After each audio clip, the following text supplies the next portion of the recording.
Hey guys, so in this video I'm gonna tell you the difference between scalars and vectors, and this is quite important when you use forces, momentum, any of that stuff, because those are going to be vectors, and then if you don't take the direction into account, that is going to actually have an effect in your answer and get it wrong. Okay, so scalars and vectors. A scalar is something that has a magnitude only. So when I say magnitude, it only has a number. So it could be number 5, 7, 8. So scalar, for example, is energy.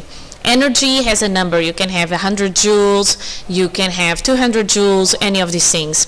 Vectors are things that have a magnitude and a direction. So that means that they have a number and a direction where they go. So for example, velocity has a number in a direction. You say that you can go 2 meters per second to the left or 2 meters per second to the right. Forces are as well vectors. That's why when you decide if an object is balanced or unbalanced forces around them, you need to take the direction into account. If you don't, you get your exercise wrong, okay? So vector has a direction, scalar only has a magnitude, okay?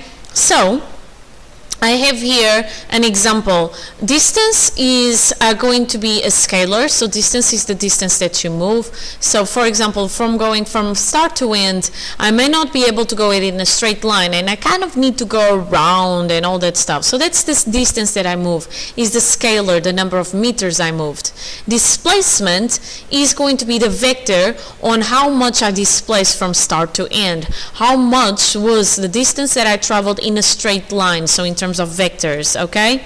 So scalars, examples of scalars, so things that only have a number, are distance, speed, mass, energy, work, and power. Vectors are things that have a number and a direction.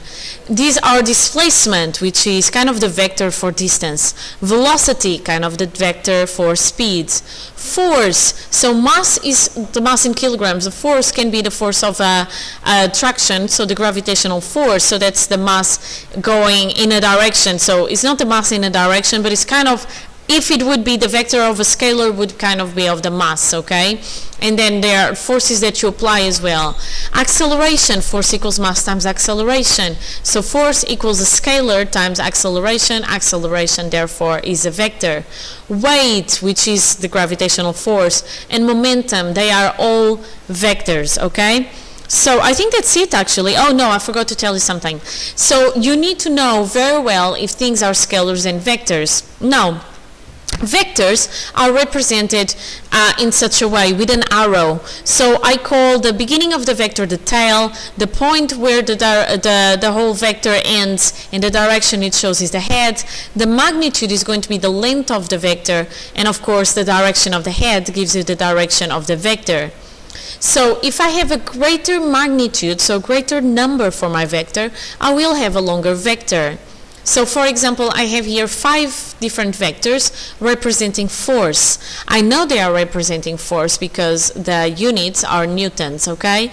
So a 5 Newton vector should be half of a 10 Newton vector and should be 3 times smaller than a 15 Newton vector. So the length of the vector should be proportional to the size of the force, okay? I'm not quite sure if the 5 is half of 10, but it looks like it's kind of 3 times smaller than the 15, okay? So you need to take the length of the vector in consideration when you're drawing forces diagrams. And I think now that is it. Yeah, so now you know everything you need to know about scalars and vectors. This is obviously an introduction video because more stuff on this is going to be coming as applications, okay?